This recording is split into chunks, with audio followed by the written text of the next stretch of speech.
மேஷ ராசி அன்பர்களே, இந்த முறை இந்த ராகு கேது பயிற்சி மே மாதம் 19ஆம் தேதியிலிருந்து லாபஸ்தானத்திற்கு ராகு வருகிறார்.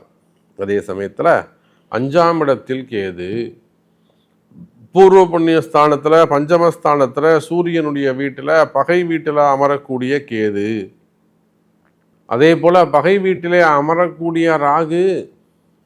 பொதுவாகவே இந்த மாதிரி அசுப கிரகங்கள் மறைவது சிறப்பு அல்லதுனா கெடுவது சிறப்பு. அப்படி பார்க்கின்ற பொழுது மேஷராசி என்பவர்களே, லாபஸ்தானத்தில் சனியுடைய வீட்டில் உட்காரக்கூடிய ராகு நியாயமான முறையில் தர்மமான முறையில் உங்களுக்கு என்ன பணங்காசுகள் கிடைக்க வேண்டுமோ அதையெல்லாம் வாங்கி தருகின்ற பெற்று தருகின்ற ஒரு இடத்திலே ராகு அமைகிறார்.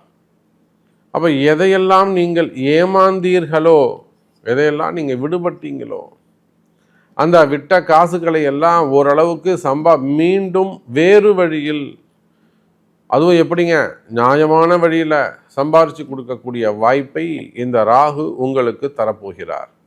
அதே சமயத்தில் வீடு கொடுத்த சனி பகவான் 2-12 அமர்கின்ற காரணத்தினால் சற்று கவனமாக நடந்து கொள்ள வேண்டும். நான் சொன்ன மாதிரி அந்த பிளாக் மேஜிக் சம்பந்தப்பட்ட விஷயங்கள், மெயினாக ஃப்ரெண்ட்ஷிப்பு, சொசைட்டி, அக்கம் பக்கத்தில் இருக்கக்கூடியவர்கள், எதிரிகளுடைய தொந்தரவுகள்,